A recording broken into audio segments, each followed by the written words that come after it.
Hey, everybody, it's Chris over at Xplane Farm, and today I'm going to be talking about why I use Xplane, and I've wanted to do this video for a very long time. Because a lot of my friends have moved over to Microsoft Flight Simulator 2020, and I think it's a mistake. I think it's a mistake because I think Xplane is the superior product. But I will have to do full disclosure. I am literally the poster boy of Xplane. My picture's on the website. My testimonial's on the website. I was not paid for that. I gave it because I'm passionate about the product. I think it's a great product, and I think it is superior. But I will also say that I can't use Microsoft Flight Simulator 2020 because I use Linux. So I'm cut out of the ecosystem. Now, of course, I could build a computer and put Windows on it. I use Windows at work. I'm very comfortable around Windows, but I choose not to. Uh, it's because I use Linux for a reason, and it's because I enjoy the open source mentality. I enjoy the community of people helping each other. And I think that is fostered a little bit more in X-Plane, though there is a vibrant community in 2020. I will give you that. And also, I will certainly give you that 2020 looks a hell of a lot better. So it's just, there is no comparison. And there's a reason for that, right? Because Microsoft owns Bing, and Bing uses, so they've got their satellite imagery. They used AI to make photogrammetry. So they used figure out where all the different buildings are in the world and then paste the pictures, from all the different satellite angles to try to recreate the world. And that's great. And you certainly need bandwidth for that. You need a lot of internet bandwidth, and I do not have that. So that's another reason why I'm kind of excluded from the party.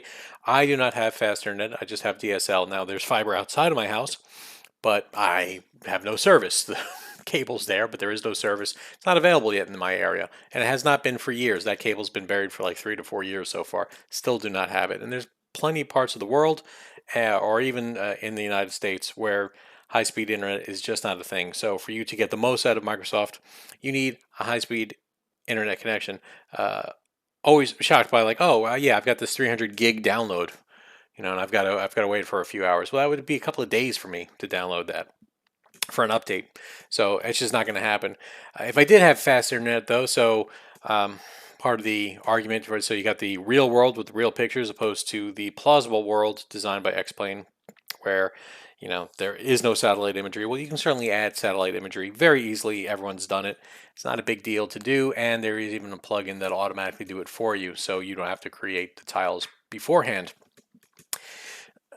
So you'd have basically the same visual experience in altitude, right? So once you're actually flying in the world, but I would argue that the imagery might be better in X-Plane if you are a helicopter user, and because helicopters are low and slow, and if you are low and slow in Microsoft 2020, the world looks like a Dali painting with melting clocks. That's just a limitation of the photogrammetry and how they stitch the things together. So it's actually a hellish nightmare to fly low and see those buildings like that. But you would not have that problem if you were flying in X-Plane in the helicopters.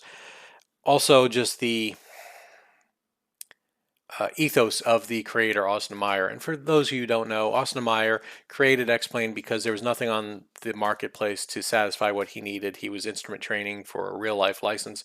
And so he created his own simulator. And instead of creating kind of a lookup table, which was the way it was done then, like the airplane does this, do that. If it does this, do that, right? So kind of a lookup table. He did blade element theory and designed the plane mathematically and modeled it. What would the world do to it? And he's constantly refining that model. I mean, 12 iterations in, and he's still constantly doing the model. And that is a little bit detriment for some people, but I support that. So he's always trying to make the model better. And sometimes that breaks things. And you get frustrated that, oh, this thing that used to do this, now it does that. Well, that's because the model got changed. And I think that constant march of progress, even if it's going to upset your customers, is something to be celebrated, opposed to 2020, who's trying to really please a large audience, including Xbox users, right? They're trying to make the thing available and easy enough to use for everybody. Where it fails, I think, is in their UI. setting up options, I think is extremely complicated in Microsoft 2020. While it is not difficult at all, it's very intuitive in Xplane. If you take a look real quick, when we want to make a new flight, you just pick the plane you want and where you want to go. And you can hit customize and pick where you want to be parked. And you start up and there you go. And you can actually do a start on the runway, or you can even do a 10-mile approach coming in on the runway. Very cool. Very easy. 2 seconds. This also comes to one other point. Airports are much more accurate in Xplane over 2020, and that's because it's kind of an open source thing. Matter of fact, the airport you're looking at right now, I designed.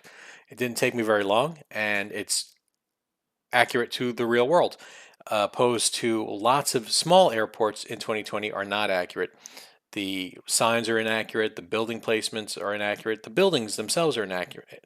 Small airports might have these huge, huge hangars, which would not happen in real life, or they look like these big glass domes. And to be honest, a lot of your time is at the airport. So getting that the most accurate, I think, is important. And it's just not done in 2020. Now, some of you will argue, and rightfully, that, well, you can download those airports. You can, but you'd have to download every airport that you go to. And if you don't know which airport you're going to, you'd be out of luck. And you can't download every airport. You'd have to download them one at a time.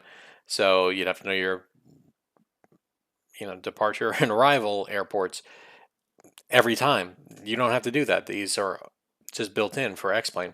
And if you find a mistake, you can easily fix it and upload it to the gateway, and everyone else will get to enjoy it. So this airport that I created, matter of fact, I created about 15 or 20 airports, are out there and folded back into Xplane. They are the airports that are being used right now. So you find a mistake, they change things around, you update it, it gets submitted, it gets folded back into Xplane. Other very important is in the settings. There are a lot of settings in Microsoft Flight Simulator 2020 that you'd go through, and opposed to Xplane where it's very easy. You set up this once. You set up the joystick how you want it. So if I change it to honeycomb, it's very intuitive. Oh, I want this to do this, I want this to do that, and also I can manage it per aircraft. So the controls don't have to always be the same, and it's very easy to set up. It's very difficult to set up inside of Microsoft Flight Simulator, in my opinion.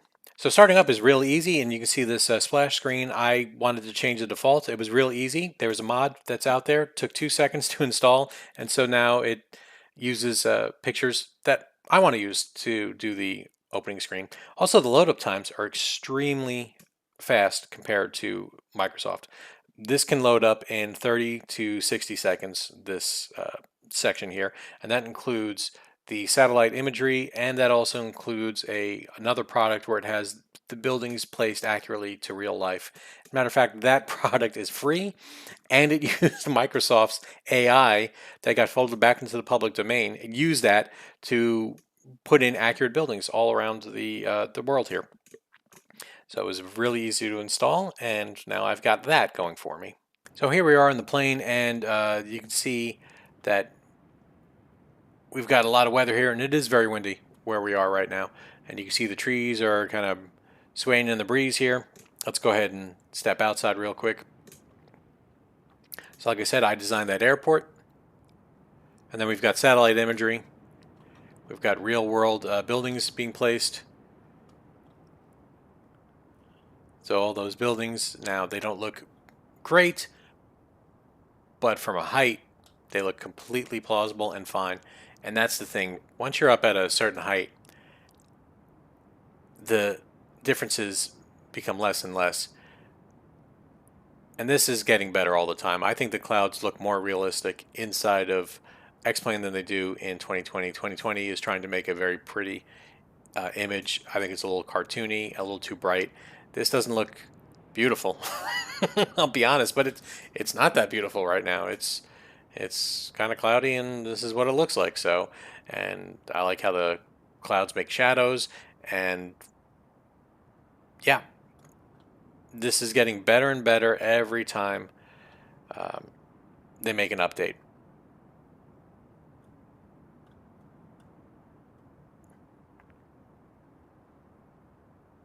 So we still got some blocking artifacts, and they're working on that.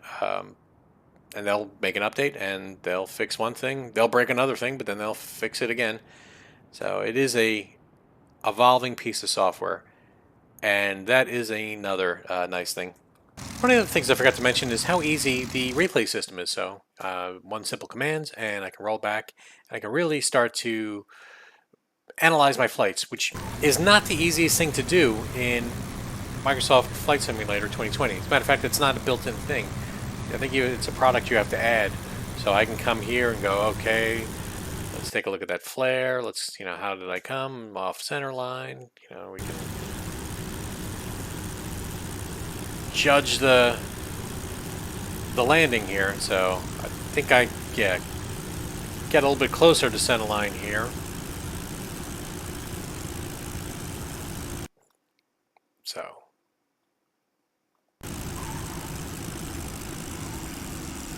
okay, touchdown. Could do better. But yeah, that's not built into Microsoft Flight Simulator 2020. Another thing you can do here is you can toggle, and you can actually see what's affecting the airplane right now. So you can see everything that's happening with that blade element theory. You can come through. How does the wind affect all the different forces that are affecting the airplane? You can toggle through and see in real time. Xplane's been around for a long time. Xplane is used professionally. There are FAA certified simulators that use Xplane. You can't say that about 2020. So real world pilots use it right now for training. Also, Xplane model was so good, they designed an airplane in Xplane and brought it to market. They used Xplane as the modeling program and brought it to market, and it flew exactly the way it flew in Xplane. So they designed an aircraft using this piece of software. 2020 cannot make that claim either. So real world applications being used by real pilots and real airplane designers. There's no dumbing down of the software. And that is, I think, another reason why I use it. So it is, the flight model is, like I said, getting better and better. I can't make any claims for 2020. I know a lot of people enjoy flying it. I don't know if every airplane is the same. I know airliners are a lot better in Xplane, and that might be just because it's been around longer, but like all the models, all the systems are simulated, and I don't think that's the case in what's currently out there for 2020. A lot more planes in Xplane, and it's just, I hear that it feels more like flying in Xplane over 2020 from real world pilots. I don't know that. I can't know that. I know some models are very accurate in 2020, so you'll hear some people say this flies exactly like the Cessna, but once you start going into other planes, I think that falls apart, and it doesn't in Xplane. The accuracy of the airports and the airport experience. So in 2020, if you're flying to big airport, you're probably not going to notice. Those get some attention. It's all the smaller airports that you land at, all the regional and even private airports. All of those are modeled in Xplane. That's not the case in 2020. And there are just things that have been broken in 2020 for a long time. Like there are taxi lights just in the middle of the taxiways, these huge 4-foot things that you have to pretend aren't there. And that is not the case in in Xplane. They are accurately placed, and you don't have to make concessions that the lettering is wrong, which you do in 2020 in lots of airports. I think that did get fixed for lots of airports, but in the beginning, I mean, the lettering of the taxiways was just arbitrary. So another reason why Xplane, I think, is superior. I'm going to cut it here. Thank you so much for watching.